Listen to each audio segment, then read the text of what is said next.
Okay, so today we're diving into a book with a title that's, well, it's pretty bold. Kiss Your Dentist Goodbye.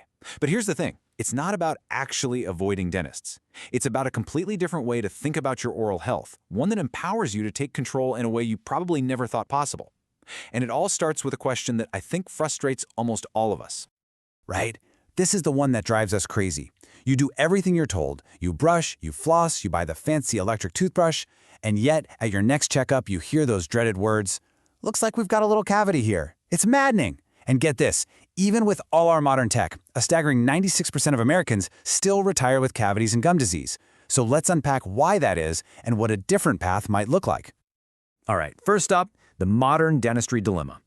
The big idea here is that modern dentistry has, for the most part, become an industry that's amazing at treatment, but not so great at actual prevention. We're fantastic at fixing problems once they happen, but the underlying reasons we get them in the first place just keep getting worse. I mean, if you look at the history of dental care, it's a wild ride.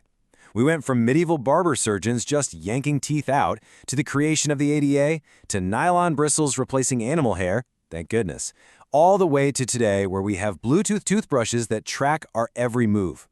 But here's the real kicker. Despite all this incredible technology, cavities and gum disease are as common as ever. More gadgets haven't solved the fundamental problem.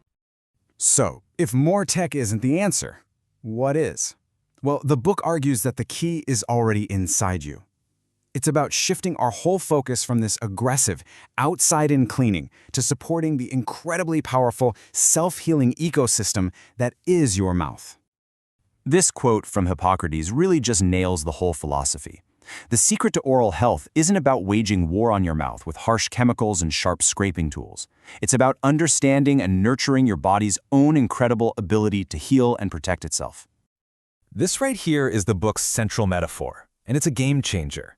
We're all taught to think of our teeth as just inert, dead rocks that need to be scrubbed and polished, but that's completely wrong. They are living structures, just like a coral reef, and they are constantly being repaired and maintained by the environment around them. And that environment is your saliva.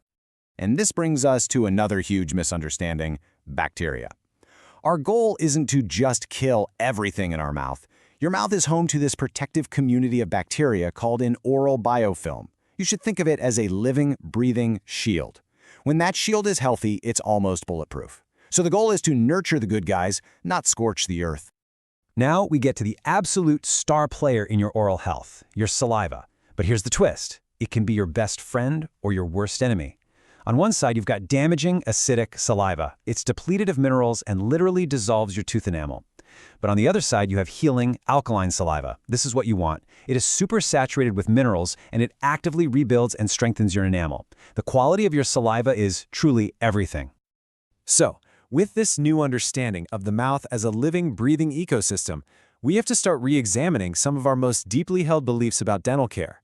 You know, some of the things we've been told to do for decades might actually be working against our body's own natural defenses. Let's start with a big one: flossing. The book argues that aggressive flossing, jamming that string down into your gums day after day, can actually damage the delicate attachments between your teeth and gums over time.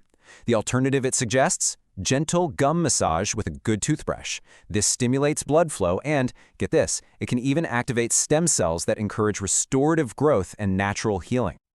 And what about fillings? We tend to see them as a simple, quick fix for a small cavity, but it is so crucial to ask, what is the biological price of that filling? Because every single time a tooth is drilled, there are long-term consequences that you just can't undo. Here's why that is. A healthy tooth is an absolute engineering marvel.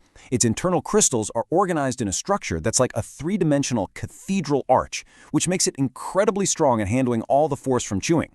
When a drill cuts into that structure, it shatters that natural strength forever. It makes the tooth vulnerable to future cracks and decay right around the edges of that filling. Okay, so if we're rethinking these old habits, what should we be doing instead? Well, the book lays out a very specific, step-by-step system that's designed to work with your mouth's biology, not against it. So here's the 4-step routine, and the sequence is absolutely crucial. Step 1 is the pre-rinse. You use a product like Closis to neutralize any acid in your mouth before you brush. This is key, because it stops you from scrubbing that damaging acid right into your enamel. Step 2 is brushing.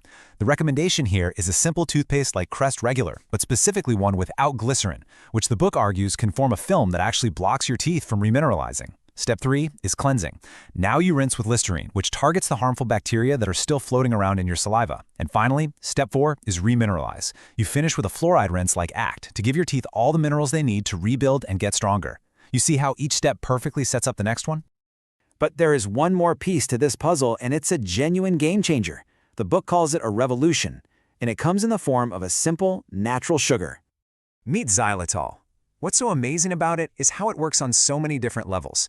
See, the harmful bacteria in your mouth, they eat it, but they can't digest it, so they literally starve to death. It also triggers that healing, mineral-rich saliva we were just talking about. It even acts as a prebiotic, which means it feeds the good bacteria and helps them thrive. So, in short, it doesn't just fight cavities, it actively creates a healthier oral environment from the ground up. So, how effective is it really? The results are, well, they're stunning. In studies where mothers used xylitol, their children had an incredible 85% fewer cavities. 85%. Why? Because by cleaning the bad bacteria from their own mouths, they weren't passing those harmful strains onto their kids. That is just a massive, massive impact. And you want to know the best part? It is so simple to use. The goal is just to get between 5 and 10 grams a day, spread out in little doses. Just think, a couple of mints or a piece of gum after each meal or snack. That's it. It's such an easy habit, but it can fundamentally change the entire chemistry of your mouth for the better. So in the end, that provocative title isn't really about firing your dentist. It's about changing the whole dynamic. It's about shifting from being a passive patient who just shows up for repairs to becoming an empowered, active partner in your own health. It's about making your dental visits less about drilling and filling and more about celebrating and maintaining the incredible health you've built all by yourself.